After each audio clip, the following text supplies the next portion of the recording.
Welcome back to the Mina Kimes Show featuring Lenny, the only NFL podcast. One of the host's favorite play of all time is corn dog, because it has the word dog in it.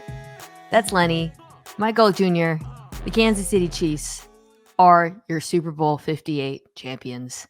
They won because of corn dog, which is sort of that the fake motion that we saw in the last Super Bowl against Philadelphia, used it at the very end with Mecole Hardman, another blast from the past in a way.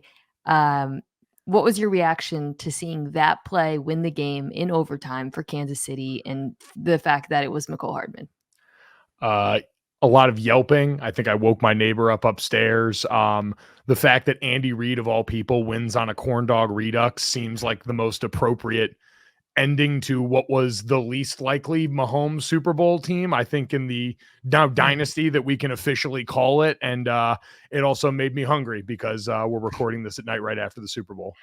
I think we can officially call them a dynasty because with Super Bowl wins, they enter I think it's 5 teams of all time that have that have 3 or more Super Bowl wins. Obviously, most recently, the New England Patriots. And for that, the Cowboys, the Steelers dynasty, you guys know the drill. But yeah, I think how we will remember this season, this game, is Patrick Mahomes probably carrying the worst offense one would think he'll ever have. We, in the second half of this podcast, are going to talk about the Chiefs moving forward, the 49ers moving forward as well. But tonight, we're going to start by talking about this game. At halftime, you and I were texting throughout.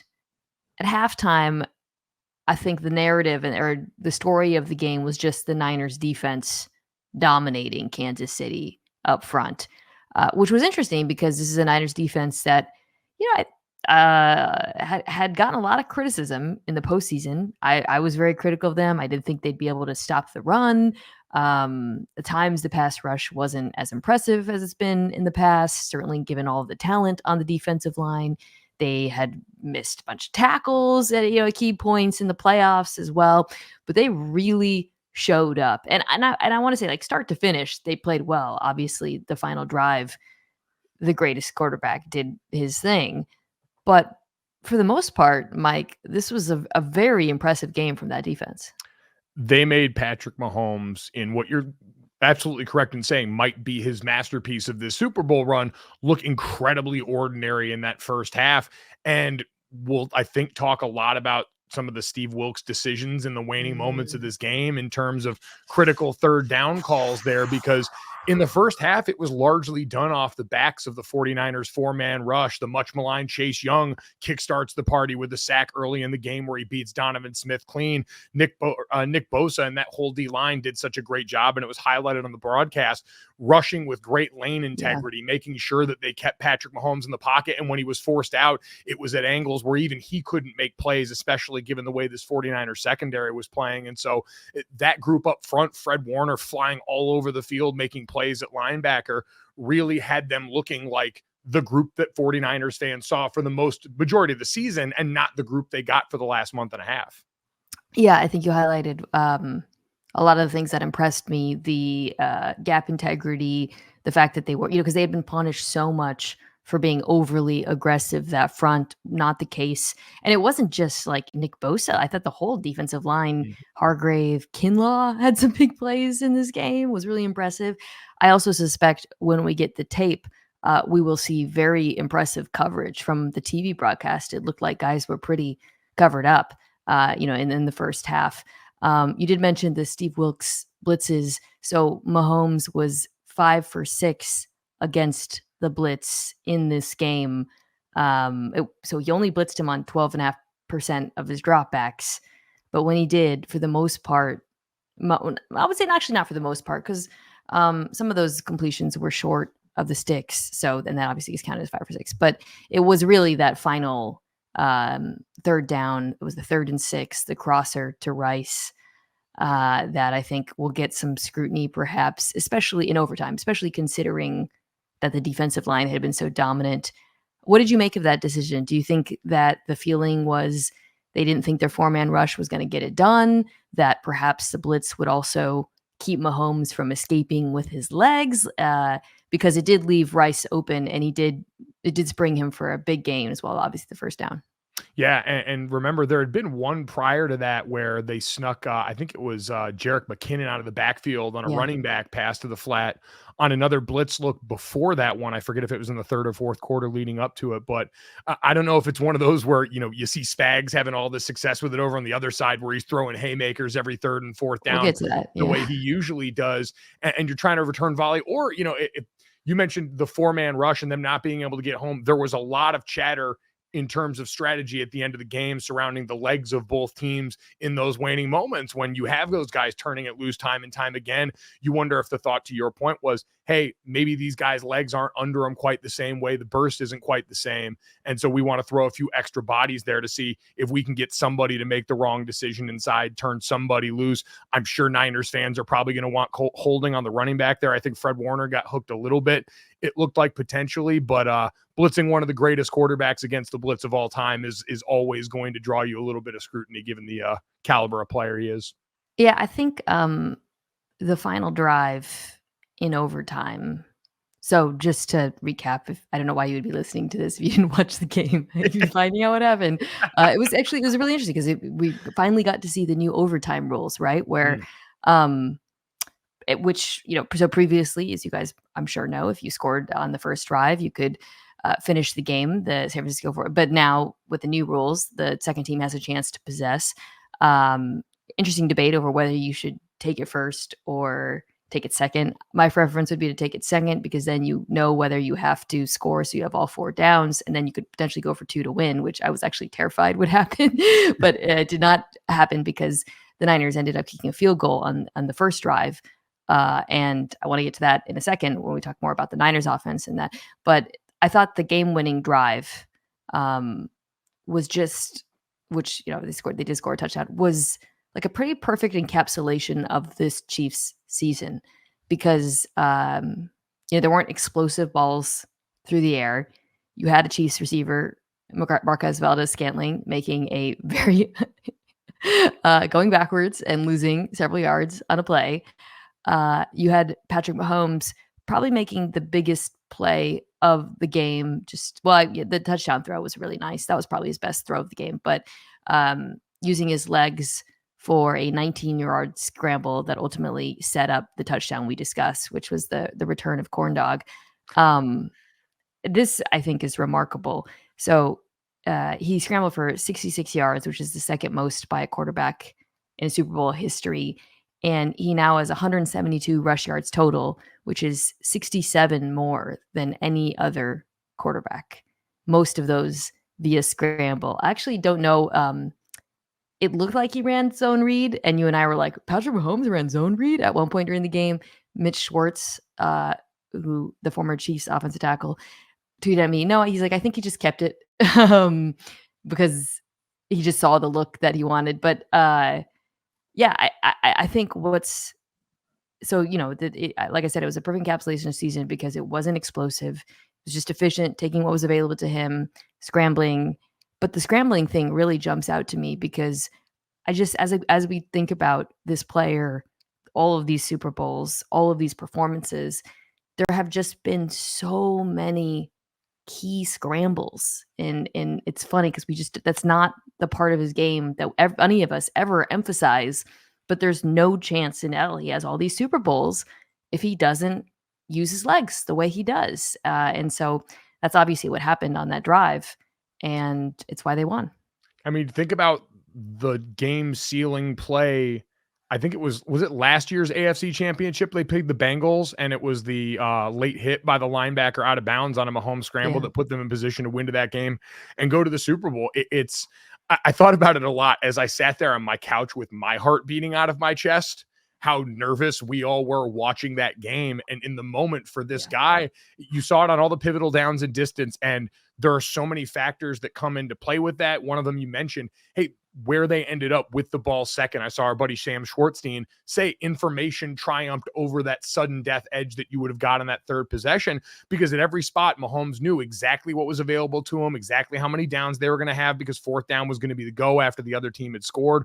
All of these things gave one of the most clutch players in our lifetime, an excess of information, and they had mixed just enough of that threat in there all game. Like there was a play earlier in the game where I think it might have been either the waning moments of the first half or towards the end of the game where Mahomes tried to take off on a scramble up the middle, and it was down in the red zone with the clock running down. It was probably ill-advised because it ends up costing them time. That was the one where Romo was in the broadcast booth imploring them to go up there and spike it potentially to try and save some time there. But it's, I think, Mahomes constantly displaying that threat of his legs that keeps that 49ers defense off balance enough to make that viable when the game goes on the line. That's a great point about, how it influences the way defenses play them. Myles Garrett talked about that a little bit this week. He another thing he talked about, by the way, I interviewed Myles Garrett for YouTube. You should check it out. YouTube, if you're here watching on YouTube, it's youtube.com/Mina Kimes. Another thing Myles Garrett talked about that I really thought was significant in this game, because so I interviewed him and I asked him about how the Browns had played the Niners well. And one of the things we discussed was Mahomes' legs and talking about the Super Bowl. And another thing he mentioned was when they played them. And, it's a very different defense from the Chiefs, much more reliant on the 4-man rush, obviously. Spag splits the hell out of Purdy. But he said, actually, the defensive tackles are the most important players in this game because in playing Brock Purdy, rather.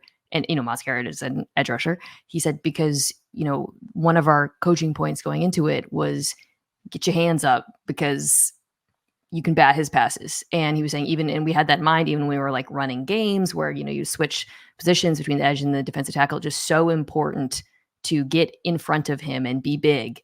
And I think you really saw that in this game. Actually, I just saw it from our stats and info group. When the Chiefs defense created pressure from the interior, the Niners averaged less than 2 yards per play. Which when they had pressure from the edge, the Niners averaged 9.1 yards per play. Stark difference. And Mike, I thought Purdy did some good things in this game, particularly the scramble where he extended and hit Juszczyk near the end of the game was really impressive. But I also thought he was clearly impacted by the size of the Chiefs' pass rush at times. Yeah, I think if there's one thing we come away from this postseason run, especially knowing for sure, it's that, and I think it's going to be interesting when we talk about what these teams do moving forward, because I think there's going to be a premium on the personnel that they potentially add along the interior of that 49ers offensive line. And we know with Kyle's offense, they like to do a lot of getting them on the perimeter. I thought the Chiefs D-line especially did such a great job. You saw multiple plays, George Karlaftis, Chris Jones, both with discipline enough on the backside to recognize, hey, this is play action trying to wash us down the line, and get in Brock Purdy's face to make him uncomfortable on the plays that are supposed to be there to help out a quarterback with a size disadvantage by moving the launch point and getting him on the perimeter. But in most of the games in the playoffs where we saw the 49ers get down against Green Bay and against the Detroit Lions, it was competent interior rushers and some of the situations that Spags and that blitz forced the offensive line into from the neck up that gave them opportunities and free hits on a guy that, is small. Like we saw it pop up in the cold when the wet game, when the 49ers played the Packers. Like he's a smaller quarterback. He's got small hands. There's certain place those limitations are going to match up. He also made some really good plays with pressure being put right back in his face. So you and I were kind of texting about it. It's hard to really look at this and go, Brock Purdy lost them the game at any one juncture. He largely played pretty well, but this is one of the best defenses in the NFL. And at times they bared their teeth. I think that's what's so tricky for the San Francisco 49ers performance is I don't really point to anything as being like the single biggest reason they lost this game. You could say, well, Wilkes shouldn't have blitzed on third down there. Or maybe if Purdy makes a few more plays under pressure, or I don't know, there obviously they had the special teams, the muffed punt as well, which is, things are the missed extra point. Like there's a lot of little things you can point to, but it wasn't like one unit or one player to me was disappoint. Like just, it was obviously their fault. I'll extend that to Kyle Shanahan.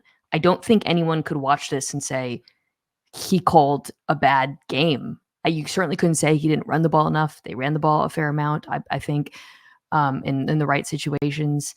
I guess there was a couple points where he could have been more aggressive, but he went for it on that 1 4th down. I wasn't sure if he would. I think maybe like the taking the ball first would be the one thing in overtime. Like like I said, I would have taken it second, so you have the information. But this is not 28-3 by any means, even if they were up 10 points. And by the way, speaking of mistakes, like the final drive in overtime, ultimately, well, first, so they had a successful CMC run, then a second one that was blown up again by the Chiefs defensive line that I thought was pretty impressive. I think it was like Wharton and they're big guys. And then the third down, Chris Jones was lined up at edge, something that we talked about a lot. They love to line him up on money downs on edge versus Colton McKivitz, and then he rushed Purdy unblocked. That was one where I was confused in real time. That first of all, not Purdy's fault. I was confused in real time as to what was happening with the protection. What was your take watching that? Because Chris Jones arguably closed the game for Kansas City there. He did, and he's good enough to do that on his own when he's blocked. We saw plenty of instances tonight where that was the case in matchups one-on-one with Trent Williams, but in that play went completely unblocked. And going back and look at it, I don't fully claim to know the protection rules on this one, but essentially how it worked was they were running a pop protection with the center. So they had both the left guard and the left tackle come crashing down on the 3 technique and the Mike linebacker that was mugged up over the center. And they had the center back out and then go take the defensive end. It's kind of mimicking a play action protection. You get an interior lineman pulling, maybe try and get a linebacker to start to look down a little bit. And then on the right side, you had at that point their backup right guard in the game. John Feliciano had gone down, so Spencer Burford was in at right guard, and you saw him go crashing down, and it ended up being redundant. He went down and tried to check the linebacker at first and then peeled back late, while on the right side you had the right tackle Colton McKivitz kind of throwing a hand on the 3 technique like he was expecting someone to be there, because on the right side you had George Kittle chip help on George Karlaftis. He wasn't in the protection where he was staying in there. George was clearly, hey, I'm going to hit, give him a second, and then go out, which means somebody's got to be accounting for the defensive end. And it looked like that's where McKivitz's eyes were. He looks out of sorts, though, because he clearly felt nobody was with him there on the inside. So, again, I want to say this is an educated guess because I don't know their protection. I don't know their rules in that specific spot. But based on context and what I do know, it seems like that was most likely a bust on the right guard, which, again, you got a guy that's in there as the backup, wasn't expected to start the game. And so all of a sudden the bullets are flying fast late against a defense led by Steve Spagnuolo. And this is the thing that happens. I think you're right, because when you watch McKivitz, he's looking at George Karlaftis and Kittle, to your point, is the outlet there on the play after chipping. So yeah, it is incredible how many Super Bowls you can, like the butterfly effect of a single offensive lineman injury. And then suddenly one thing leads to another, and Chris Jones is on third down, is getting to the quarterback, and that's ball game. It's crazy. So that's the thing about Super Bowls, like so many little things, the missed extra point, and I know that's not comfort to Niners fans, but it's in a close game. It really is things like that. Think about how stupid this game was, where ultimately, Mina, this game swung on a botched punt return, where the ball gleans off a special teams player's foot, and Tony Romo tried to explain it on the call. So generally when there's a short punt, because you heard the crowd kind of react, it wasn't a great hit by the punter, and it was coming short, and you saw the punter pointing and yelling, and usually they're yelling Peter or Poison, something to let everyone on the return team know, hey, peel off towards the sideline, like run away from this, get away, because we don't want exactly what happened to happen on that play. But it's a difference of inches where it careens off his foot, and that's the Chiefs touchdown that gets them kind of going at that point. You combine that with a mixed extra point, and you could look at that and say, hey, special teams is a third of the game, and you had 2 incredibly drastic negatives that happened at that spot versus on the other side. I don't know, maybe it's just because there's more volume of plays, but it feels unfair to afford the same level of blame to the offense and defense, who I think largely played well enough to win. Yeah. I'm like, I know we started this pod weirdly by talking about, I was like, the Niners defense was really good, but they were really good in this game. I was really impressed with the run defense which was going into this game. I thought, it had been such a problem in the postseason, but I think one thing, Dominique and I talked about this on the preview pod on last Monday, and I think I probably should have pushed more importance on it. We were talking about how much the Niners run defense had struggled against Green Bay and Detroit on those runs off tackle, especially the pin and pull stuff. And we were like, yeah, the Chiefs rushing attack is different, but they should still have success. Well, they didn't have success. Isaiah Pacheco only carried it 18 times for 59 yards with a 27.8% success rate. That's not good. 14 of his 18 runs were between the tackles. So very different style of running game. And the Niners bowed up. So that wasn't working for them all night. I do think that was the most interesting. And even the way the Chiefs started, I don't think it was a trap. I think they might have been running counter at the beginning, and you saw the defensive line for the 49ers get upfield, and they disrupted a lot. I think the thing that surprised me most was, well, one, you mentioned some of the pin and pull stuff. We saw that a couple times, but remember the Isaiah Pacheco fumble to start the second half was on a play that I believe was supposed to be a toss outside the tackles that Mahomes just botched there. And that's one of those spots where I never discount, hey, if you're the Andy Reid is the offensive play caller, when a bad thing happens to a play that you might like, there is that tendency to sort of file it away. Like flip that on the other side. When we were an offense going against a defense, we're like, we know they've got a couple blitzes they want to get to early. And if you shut it down early, human nature is going to take over of a lot of defensive play callers where they're going to shuffle to the next one. They're going to say, all right, let's get rid of that one. They stuffed that up. They were ready for that one. And so for that to stop that there, I thought was impactful. I thought they were going to line up in 12 and 13 a lot more and just run inside zone, like run duo, let them lean on guys up front. Yeah. And I don't think we saw a lot of that. We saw a lot more light personnel gun runs. They got heavy, I think, to throw downfield more than they did run. And a lot of those, delayed, counter footwork in the backfield, slow developing softball runs got really gummed up at the line of scrimmage because the Niners defensive front was just aggressive as hell. So that was something that jumped out to me as well, because when they did run out of 13 personnel, they had success doing so. It was a 50, they averaged 5.9 yards per carry, 57% success rate running with 3 tight ends on the field versus where when they went light and tried to run the ball, to your point, 2.3 yards per carry, only 1 successful run. It was not working for them. It felt like in the first half, Andy Reid really didn't have a lot of answers, to be honest. I mean, there's the fumbles and, whatever, it's weird stuff happens. But I thought there would be more, something I talked about. I thought they would have more success with jet sweeps.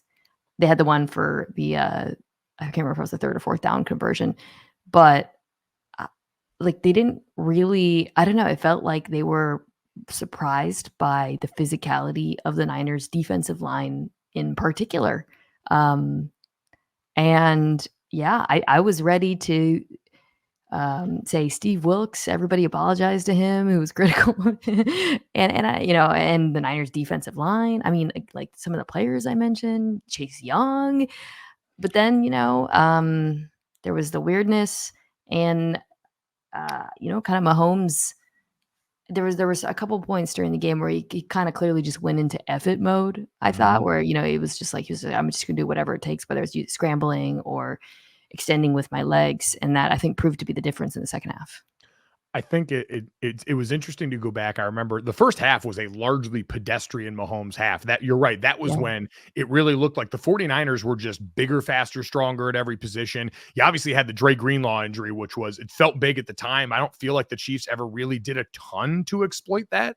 By and large, again, I thought they would get really heavy the whole game from that point on. I texted you. I was like, all right, here comes that 13 personnel, baby.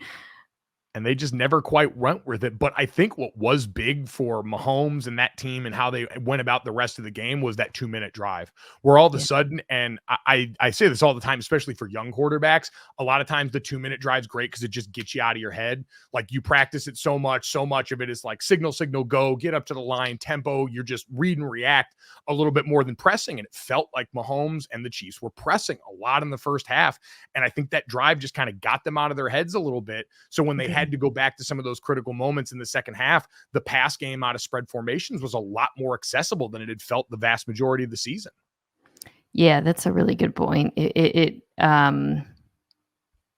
took them a second to kind of get to some of their bread or butter concepts that had been working all year long. I think about how they had the back-to-back slants. I think they were both slants to Rice, for example. They couldn't, because the screens just weren't working. The Niners were all over them.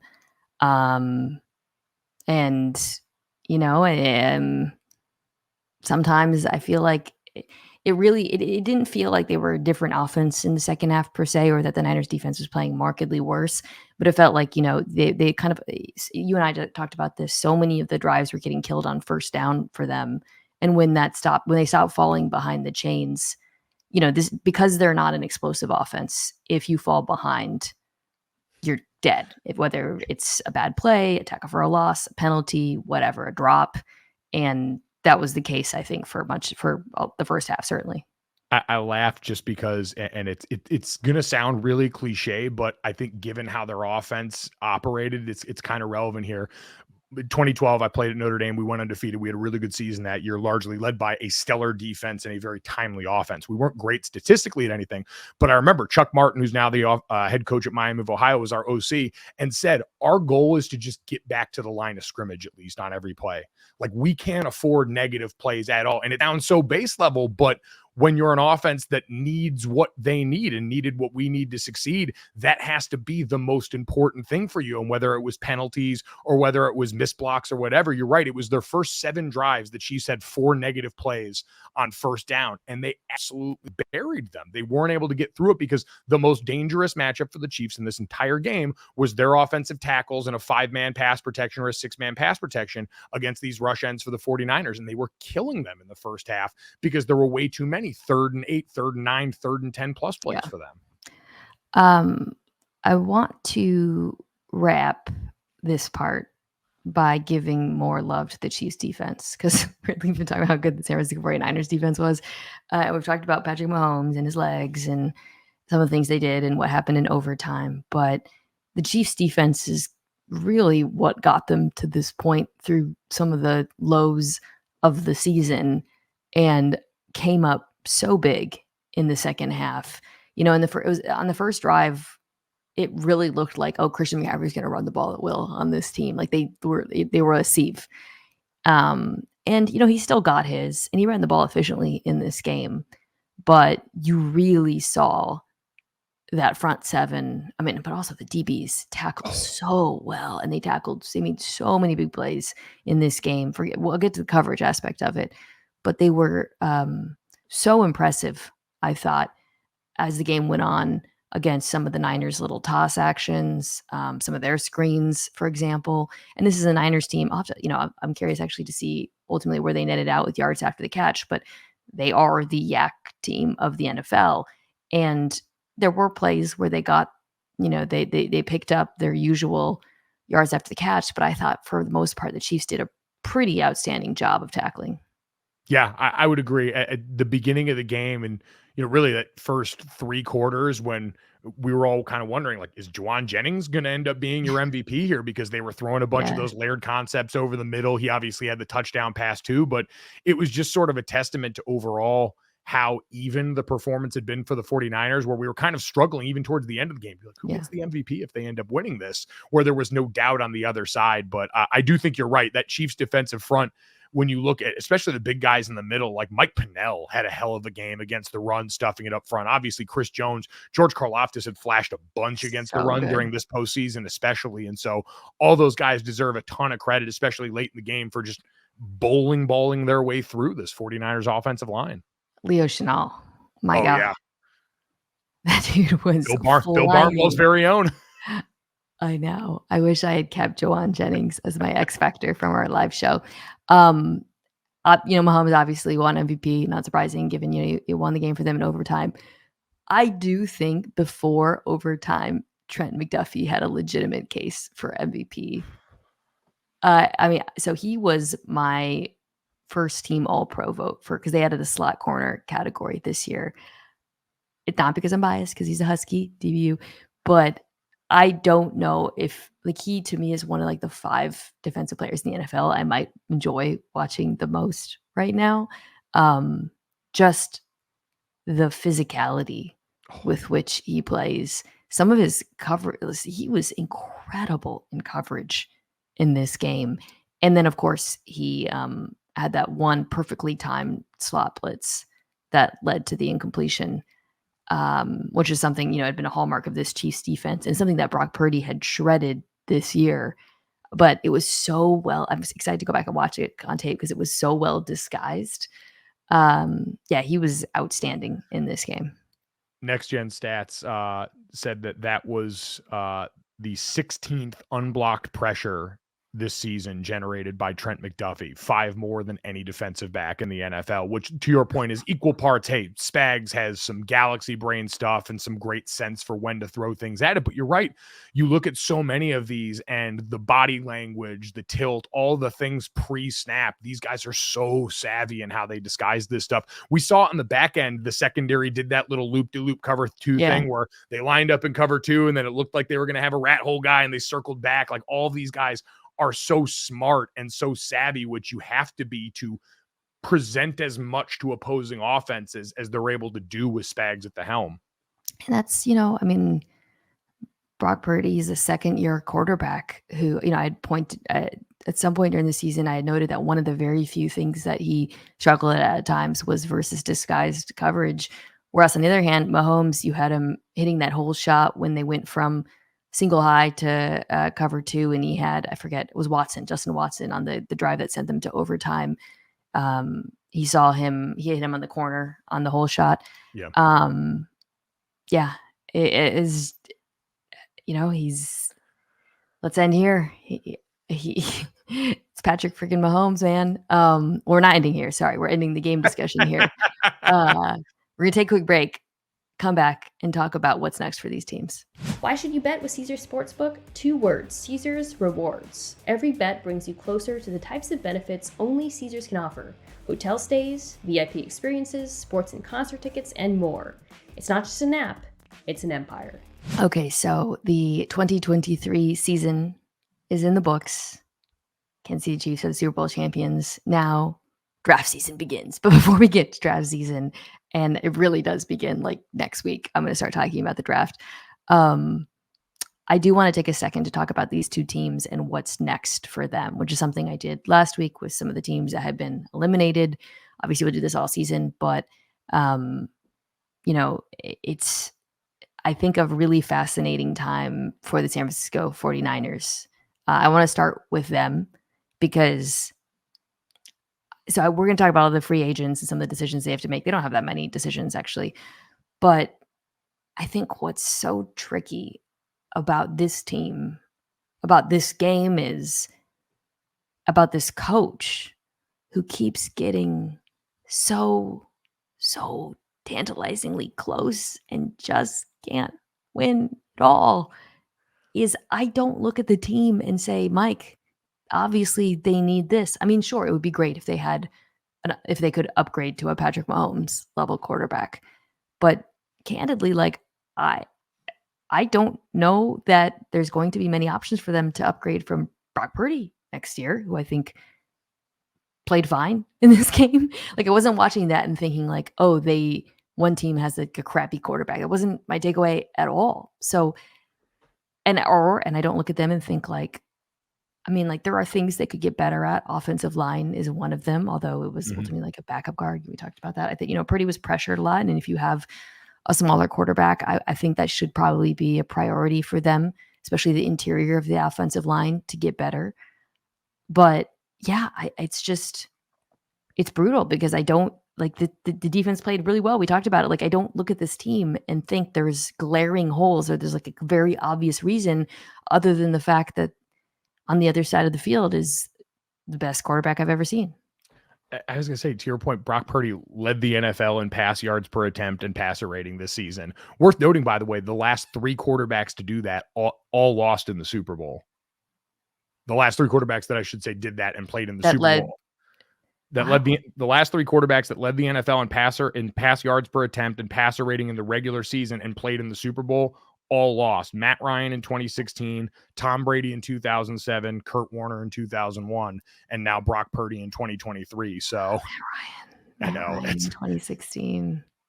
Which, more of Kyle, influence in that. But I felt bad for him. I did. There's probably no coach who has influenced this era of NFL football more than Kyle Shanahan. Can I say that? Is that true? Like, look around the league, man. And he's so good. And some of the play calls, like we didn't even talk about the freaking double. Oh, the touchdown to McCaffrey on the throwback by Juwan Jennings, just Yeah, ridiculous. which I guess they ran in Tennessee with him because he was a high school quarterback or something. I saw Matt Fortuna tweeted that he was the highest rated high school quarterback that played in this game. That's incredible. Jennings. So the concepts, gosh, I wish I had the dots in front of me. They had Kittle running a deep over, and they did everything. They sold the over after the pass back, the backwards pass to Jennings, and I thought, like, no way he's gonna make, because that thing looked like it had disaster written all over it, because he had pressure bearing down on him, and he got that thing off. I would have actually really pushed for him to be MVP if he had gotten that off. But no, anyways, yeah, sorry, I interrupted. We're talking about Kyle Shanahan, and I'm just sad. I don't know. It It's bums tough. me out. It's tough because it's not like there's a lot of pressure. And I heard the stat that came up a lot during Super Bowl week that before Christian McCaffrey had come over, Kyle Shanahan's record overall in San Francisco, I believe, had been under 500 because you had some of those injury blow up seasons in addition to the deep postseason runs. But you're right. He has been part of the coaching tree that is now reshaping the modern NFL in terms of creating an offense that is quarterback friendly. There is no one better in the league currently than that. And in this game, he did slay a lot of the demons in terms of, hey, late game play calling, all these things that we had thrown in his face, even if he kind of lucked into it with the defensive holding that was going to, potentially end a drive where he did throw it like 3 straight times. But it's largely not his fault. And for the 49ers, it really is just, you ran into a force of nature. You're running into something that is all time. You're, the Toronto Raptors, the perennial 1 seed, running into LeBron James in the East for every year. And so, yeah, I think, especially given the opportunity they have, I think the thing we can talk about a lot spinning it forward is next year's their last year of bargain bin Brock Purdy.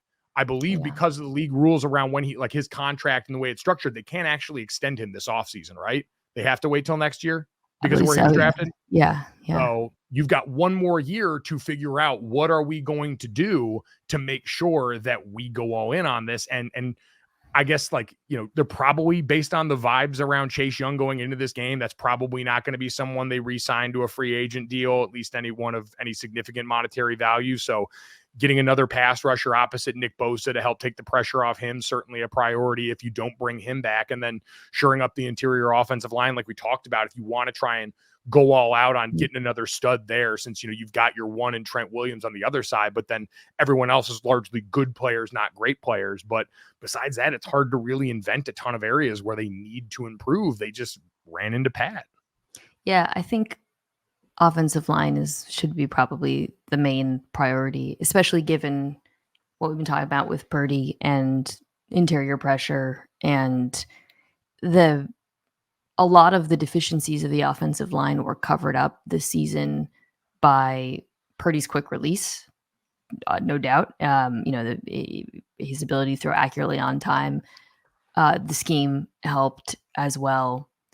But I think you saw that vulnerability, obviously, in key moments like the Chris Jones pressure that we talked about, was miscommunication, that's backup involved, whatever. But I think there were moments in this game where it occurred to me, like, okay, if Brock Purdy is going to be your quarterback moving forward, you do need to address this, which isn't to say it's like some glaring weakness of his. All quarterbacks need offensive line protection. It just, there were a lot of moments where it just stood out to me that he almost had to leave his feet a couple of times to get the ball over, and I think, so that's what I would prioritize. They don't have much cap space, but they don't have many free agents. Chase Young, Kinlaw, Sean Gibson, Juwan Jennings. They have a lot of free agents in 2025. The list is long. Eric Armstead, Javarius Ward, Dre Greenlaw, Ayuk, Hufanga, Lenoir, McKivitz, Tom. It's like half the deep, but that's, you're going to have to figure out who you're going to prioritize out of that group, but that's a problem for another day. And then obviously Brock Purdy, God, that contract debate's going to be hell on earth. Hell on earth. But anyways, thought 2023 was toxic, wait till 2025. But yeah, I think, the things you have to do for your roster this year are manageable. But to your point, because this is, his cheap year, I do think you have to go all in. Do whatever it takes. You should win the NFC again. I'll pick you. I'm going to pick you. I already know now. Probably. I don't know. Actually, give me a second to think about that. I might pick the Lions. I don't know. But point is, you should go all in. So you're going to have to work the cap a little bit. But yeah, I don't know. I feel bad. I don't know why. I mean, I know why. It's just got to be heartbreaking. Not just for Niners fans, but for, Kyle Shanahan in particular. I wonder if we get, and I don't, know how they'd pull this off, but like whatever their version is of like the burn the boats Rams from 2 years ago, Bucks from a couple years ago, where it's just you try and mortgage everything. Because it's when you were listing off all those free agents and the fact that if Brock Purdy plays this way again, I genuinely don't know what you do with that contract. If he does this for another year in this offense, I don't know how you sit there and call his bluff if you're that team. And so you go from having like the highest paid player at what, 4 or 5 positions between offense and defense to now all of a sudden having to start to do what the Kansas City Chiefs have done, is have the youngest defense in the NFL because you gave your quarterback $500 million. I think what makes the Brock Purdy contract situation so tricky is, people compare him to Jared Goff, right? Like, Matthew Stafford Sean McVay decided he wanted to upgrade from Jared Goff because he wasn't a playmaker. He's not mobile. But Brock Purdy is a playmaker. He's a second-year quarterback. He's probably going to get better. So I guess that's maybe where we can leave this, which is they have time to figure it out. They can see if he can improve next season, improve on a season that was undeniably impressive, statistically very impressive. Now, I think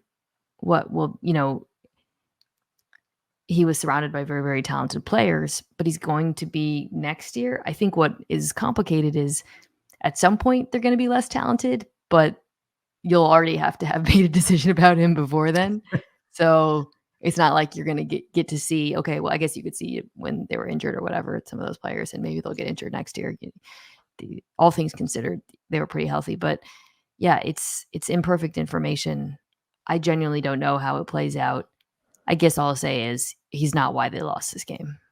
No, he's not. And quite frankly, if the guy that shows up for them that showed up in the second half of pretty much every playoff game they played this season shows up next year on a consistent basis, you're going to be able to point to him and say, I mean, he's a big part of the reason why, with his legs against Detroit, with his arm against Green Bay, why they won those games despite being down in the first half.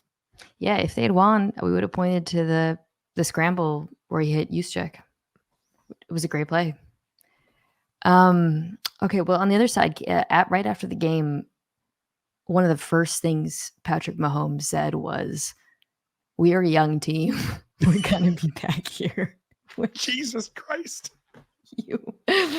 But he's right. It's the youngest defense in the NFL. Now, that said, they do have some notable free agents, most significantly the guy that you and I just said closed out this game on defense. He also forced the pressure. That was the overthrow. Would have been a touchdown to Debo. I mean, he had a number of tackles for loss. Yeah, Chris Jones, you are a Seattle Seahawk. No, I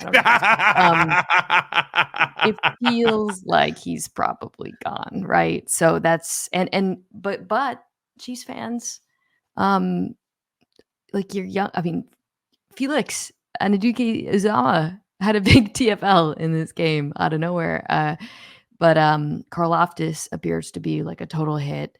Obviously, though, losing Chris Jones would be massive for that defensive line. So that's something that they would have to address if they don't find a way to keep him. I mean, they'll probably do a Mahomes extension and rip up some contracts and maybe, but he doesn't strike me as a player. He wants to maximize his earnings. So.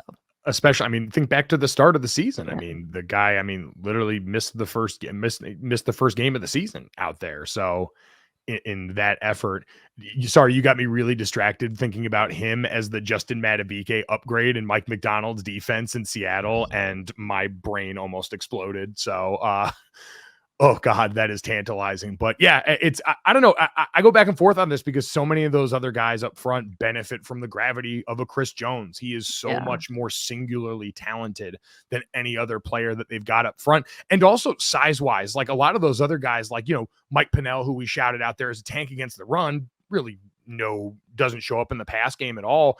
And the rest of you guys you mentioned, Anyadike Uzama's really long and shifty, but he's undersized. George Karlaftis not the biggest guy in the world. And so you got a guy that can do so much for you out there. And Chris Jones, and like we've talked about, you put him all over the defense. He's the chess piece up front for Spags in the way that, we've talked about with Trent McDuffie on the back end and all the places they move him sort of as the Kyle Hamilton proxy in that defense. So I don't want to downplay that. While coming off the first game, we said, it seemed like they missed Travis Kelce a lot more than they missed Chris Jones.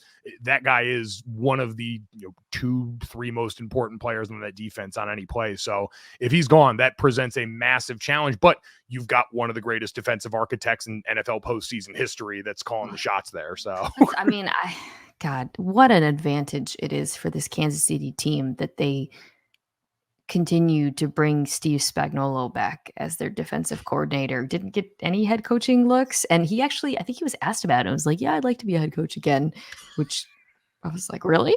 Because you and Mike McDonald sort of won this season on that side of the ball. Jim Schwartz had a big year as well, but there was no rumors about that. But it's a massive edge for them, not just because of his individual game planning brilliance, but because he now has had the opportunity to coach all of these young players we've been talking about. Something that Andy Reid, we had him on NFL Live for the schedule release show, and something he mentioned to me when I asked him about the defense and how they were really playing together at the end of the last season, and whether I thought that would continue into this season. He was like, yeah, our linebackers haven't gotten to play together yet. We've got a full offseason and they're going to play together. And when I look at this defense and I think about how the health, the continuity, the youth, and then the coaching, it really manifests itself on the field. They blitz like crazy. They blitz Purdy on over 50% of dropbacks. But when you watch the blitzes, the way that they tie the rush with the coverage, the disguise, we talked about the disguised McDuffie blitz, they're so well coached. And so when we spin this ahead to next year, yes, losing Jones hurts. And there's a couple other players, Noddy, who's injured, Tranquil, Mike Edwards. There's a few players who are free agents. We'll see who they can bring back. But other than Jones, I think your core players remain the same. This young secondary remains the same. And you are seeing Karlaftis was a hit, the Leo Chenal had a huge game. So it's hard not to be optimistic about this unit being excellent again next season. No, completely agree. And so for the Chiefs in that vein too, it'll be interesting because defense feels like, all right, you did the job, which was when you pay your quarterback, you've got to hit on a bunch of young guys back there. You've got two legitimate stars in Snead and Trent McDuffie, who are both, I think Snead just turned 27. McDuffie's obviously even younger than that. So it kind of makes me wonder what they're going to do offensively, because I think Donovan Smith's a free agent for them, and they could do to upgrade at least one of the tackle spots. They already paid Juwan Taylor, so that's probably going to remain intact over there. But those were the ones. I mean, interior-wise, you've got one of the best interiors when healthy in the NFL, legitimate studs. Creed Humphrey and Trey Smith are both going to be due for a payday soon, and that's going to be a conversation. But I do think, tackle, and then we know the receiver room, much maligned this season, are both going to continue to be a priority. Yeah, it'll be interesting to see how they address receiver. So I should have prefaced this by saying the Chiefs actually do have a little bit of cap space. They're about average over $20 million. And like I said, there's some contracts that they can restructure. Now they won't have cap space if they bring back Chris Jones. So we'll see how that shakes out. But I'll be interested in seeing what they do at wide receiver. Also, the kind of wide receiver that they go after is, I think we all assume speed. You bring back a burner so that you're not leaning on MVS and Hardman down the road. But and we've just seen so many young, talented wide receivers in the draft. But I don't know. I mean, I like Rashee Rice a lot. He's a really good player. I don't yet know if I see him as a number one. I still think you probably want like a big-bodied X receiver for Patrick Mahomes. So if that's possible, I think that would be great, but I don't know if it's possible. It's interesting because I'm with you. That's probably the case, and you're probably right about Rasheed, even though he operated as their number one this year. It does seem like Andy is so thirsty for a good gadget player, though. Like we saw so many of those jet handoffs die on the vine. That's what they brought Tony over to be. They brought McCole Hardman. And listen, Tony was one of the players that helped winning on gadgets around the goal line last year. Hardman obviously has the walk-off touchdown this year, but it's not the most pressing need, but it does seem to be part of Andy's kink. And so I'm wondering if there'll be anyone in a wide receiver class that's got a lot of dudes in it. Like there are a lot of legitimate studs outside of, Marvin Harrison Jr., Malik Neighbors, Roma Dunze that we talk about as the true one guys who are likely going to be off the board before Kansas City can do anything. I think because this receiver draft is so good, even picking at the very end, they still have their pick, I think, right? Yeah, they didn't trade or anything. There's probably going to be someone really good still there. Like there's probably going to be better wide receiver options in the late first and second round. So you look, what happened? I'm just looking down at the wide receiver list for this year. Like there's a couple of sites that have like Keon Coleman hanging around there at that point. Xavier Worthy and A.D. Mitchell would be the interesting one out of Texas. Burner. Like I would love A.D. Mitchell in this offense. Would love it. The Chiefs, unsurprisingly, have opened as the favorites to return to the Super Bowl. You know what? I will give you your flowers. I gave you some grief about this, but when a lot of people were dumping water out of the Chiefs bin, you did bravely say that they would go on and do great things like this. So you stood up and were so brave and said something so bold. I courageously stood by the greatest quarterback of our generation. People doubted me, but I never lost hope, even when Kadarius Toney was actively sabotaging football games. I stood by them. And going on IG Live and actively maybe sabotaging his own career. Let me ask you this, though. I did say, I'll probably pick the Niners to return, and they're both the favorites to come back. Who do you think is let's do this. Who would you say is the biggest, in your mind, the way too early, biggest threat to the Chiefs in the AFC? And who do you think is the biggest threat to the Niners in the NFC right now? Right now, I mean, AFC, I would probably still say Buffalo, like on their best. Now, it's going to be contingent on, I think, them retooling some things on defense. But like, think about how the position they were in at the end of the season compared to how they were at the beginning. Like that was broken down, and Josh Allen did the Super Saiyan thing. The Bengals are super intriguing because you're going to get Burrow back automatically and be a lot better than you were. But maybe no Higgins though. Maybe no Higgins. Like I'm just concerned, like Baltimore should absolutely be in that conversation, but I do want to see, all right, what's the defense look now that you lost Mike McDonald, who's an absolute value add. You've still got freaks all over the place there. Matabike is going to get his bag either there or somewhere else. And so I don't know. It should, you know what? Let me phrase it. It should be Baltimore. It should be Baltimore in the AFC. I'm going to go with that one. NFC. Hey, look at that. What? Man. It should probably be Detroit, but man, seeing the way the Rams played by the end of last season, I'm fascinated to see what that team becomes. If they can add like one more star pass rusher on that team and maybe a little bit more help on the back end, they were getting cooked at corner a little bit by the end of the, or no, it wasn't them. It was obviously going to be Detroit, but either way, like they're a few pieces away on that defense, but offensively, they're going to be a monster next year. Yeah, they're really scary. The Rams are a great choice. I think it's probably between them and Detroit, although Green Bay too is fascinating. I'll probably go to Detroit just because they were so close. And I have to look at their cap situation, but I do think that they largely return the nucleus because they're so young as well. And I think they're going to do whatever it takes to go all in and get better. And the fact that they were able to retain their coaching staff is just insane. So wait, who did you think for the AFC? I think Baltimore. I got Baltimore. Okay. Yeah. Although the brain drain, the talent drain, they're up against it for sure. That team got pillaged this offseason. Largely defensively, though, right? Like, it won't be like the Eagles last year, for example, as the Super Bowl loser that lost everybody. And now I saw her Sasana Reddick was asking for permission for a trade. Like, the vibes got scary around there quick. At the very least, you're going to have Lamar Jackson back with Todd Monken again next year and some continuity and an offense that took decided steps forward. Sasana Reddick asking for a trade on Super Bowl Sunday. I mean, who knows when he actually asked for it, but I respect it. It's actually not a look at me, Louie move. It's I'm not trying to lead, Yeah. Sunday news dump. Just, Aaron Rodgers would never ask for it on Super Bowl. Although I say that he asked for his trade, or the news broke, pardon me, on draft night. So, but then he was like upset. I don't know, whatever. I don't want to impute who with the timing of it. Yeah. I'll still go Baltimore and Detroit. I mean, that's the teams that made it the furthest. But yes, and I will still pick San Francisco and Kansas City to get back there. So, Niners fans, I'm really sorry, but know this: I don't think you choked. So you have that going for you.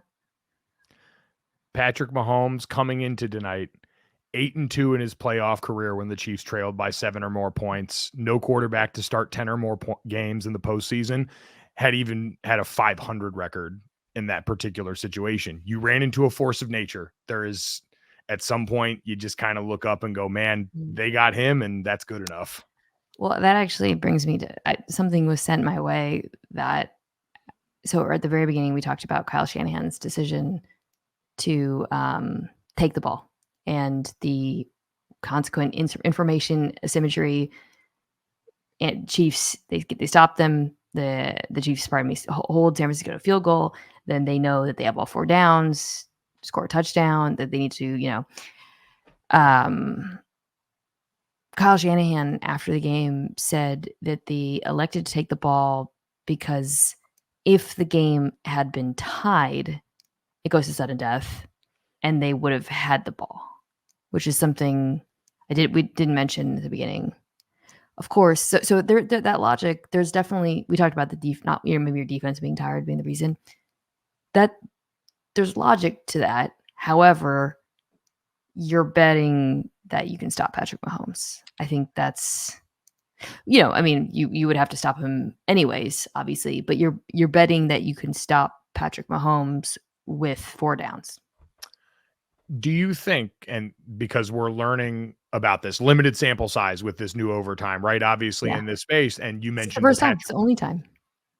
So, and with Patrick Mahomes as the only quarterback on the other side, do you think because of this, we'll see more teams opt to say, hey, we want to, get the ball second? Or will most teams look and say, hey, 31 other teams don't have Patrick Mahomes. And so if you're not playing him or Burrow or Lamar or one of those guys, do you think there might still be some teams that strategically say we'd rather have the ball in terms of the tie?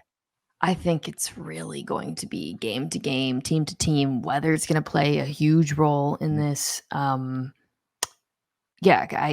our colleague Seth Walder, who does a great job doing analytics for ESPN, surveyed a bunch of analytics departments around the league and got like a 50-50 split. It was wildly different results, which, by the way, suggests that it's a good system, because what the league wanted was they didn't want the repeat of Allen Mahomes, obviously, where one quarterback doesn't get the chance. And I think ideally you want a decision that's non-obvious, and it truly seems like this is non-obvious. I would still take the ball second and then maybe go for 2 to win. But I don't think it's entirely obvious. I think it really depends on the strength of your unit versus theirs, and the weather. God, the ball second and go for 2 to win. You really have appeared on First Take a lot. You just want to watch the world burn on a Monday near you, don't you? Can you imagine? I actually, if they had scored, even though I would do it, I wouldn't want them to do it, because just the takes, and it would just be too much. The discourse would have been absolutely nice. If we took Dan Campbell to task for that game, I can only imagine what we do in the effing Super Bowl with Kyle Shanahan as the actor. Oh God, or Reed. Yeah. Well, no bad actors here. Golic Jr., thank you so much for joining me to recap what ended up being a pretty damn exciting Super Bowl. You guys can check out Michael Jr. on Go Joe and Golic. That's what it's called now, right? Go Joe and Golic. Yes, I got it right. Yes. Excellent podcast. Sometimes I'm on from now and then. Also, you can check it out on YouTube, as you can check out this podcast if you're listening to it on YouTube at youtube.com/@Mina Kimes. We are going to be back next week and start draft season with Field Yates. Also, a little bit of an announcement. Starting this week on Valentine's Day, my friend David Dennis Jr. and I are going to be recapping Love is Blind on YouTube. And your girl's already seen the first 9 episodes, and they're amazing. So. All right, I'm going to openly politic for an appearance on this at some point, because I know you have seen some of these episodes, and the little morsels I've gotten from you have me very excited. Those will be on YouTube. This show's on YouTube. And of course, if you're listening to it, it's available as a podcast. Thank you so much, guys, for tuning in this season. It's been a fun one. I am taking the second episode of this week off, where we're going down to 1 episode a week in the off season. So the next episode will be the following week. And one more thing. Thank you to everyone who joined us in Las Vegas for the live show. Really appreciated all of you coming. At one point in the game, I very much so regretted not making Jawan Jennings my firm commitment as an X Factor. But yeah, it was a really fun time, and I enjoyed meeting you all. So until next week.